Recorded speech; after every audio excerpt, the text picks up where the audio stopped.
Perkenalkan, nama saya Ahdan Syarif Zulfaqar. Saya di sini sebagai moderator dalam diskusi kisah Korun dan kisah istri Nabilut. Adapun anggota kelompok saya yaitu Saya Rani Nurhaliza. Saya Nursa Aryu Salsabila. Saya Mutiara Saja. Baik, langsung saja kita ke penyampaian materi. Materi pertama yang akan dibawakan oleh Rani. Dan saya akan menyampaikan materi kisah Korun. Korun di sini adalah seorang yang kaya, namun ia kikir dan sombong. Pada masanya, ia adalah sepupu dari Nabi Musa alaihissalam yang berasal dari Bani Israil. Korun sebelumnya hidup miskin. Ia tidak mampu menafkahi anaknya yang jumlahnya banyak sekali. Ia bosan dengan kemiskinannya.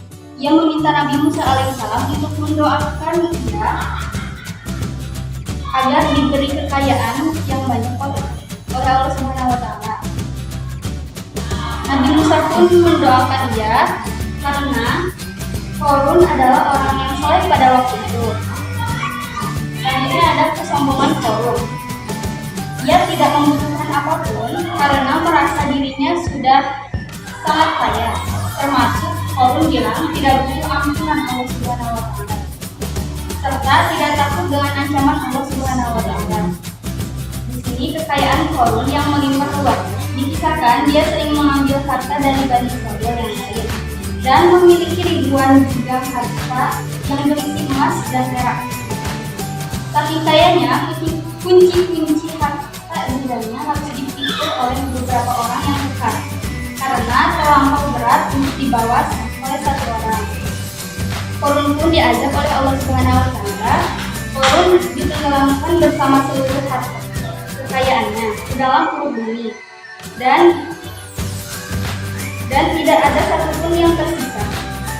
Tidak ada pula satu orang saja dari keluarganya, kerabat dan teman maupun pengikut yang mampu menyelamatkannya. Baik, untuk materi selanjutnya yang akan disampaikan oleh Muti. Baik, saya akan menyampaikan materi kisah istri Nabi. Zaliha adalah istri dari Nabi.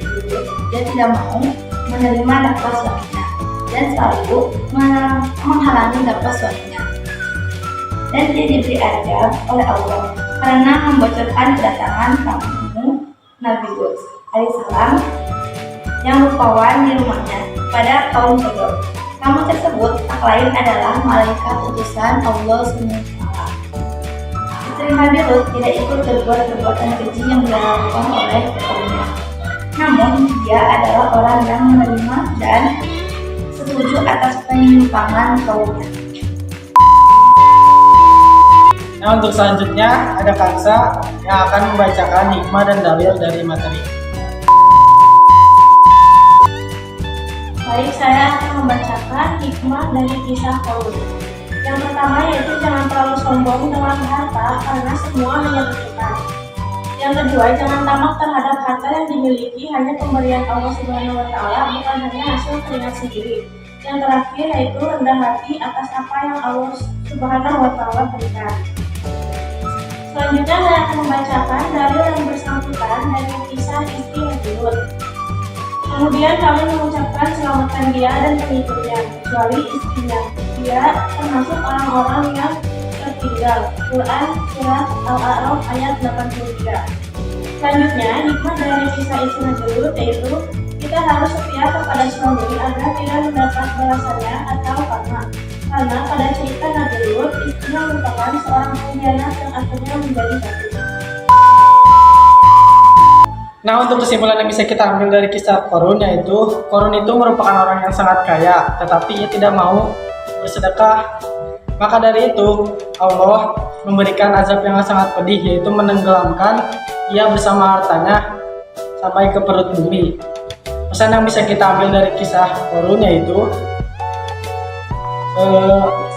bersedekahlah walaupun sedikit. Kesimpulan dari kisah istri Nabi Lut adalah seorang istri Nabi Lut yang bernama Walihah diazab tidak akan memasuki surga karena kesalahan yang dia perbuat, yaitu membocorkan kedatangan tamu Nabi Lut kepada kaum Sodom. Nah, kala kaum Nabi Lut itu merupakan malaikat-malaikat Allah Subhanahu wa taala. Demikian presentasi dari kelompok kami. Mari kita mengucapkan hamdalah bersama-sama. Alhamdulillah. Saya sebagai moderator dan mewakili kelompok minta maaf jika ada kesalahan dari kami. Sekian dari kami. Wassalamualaikum warahmatullahi wabarakatuh.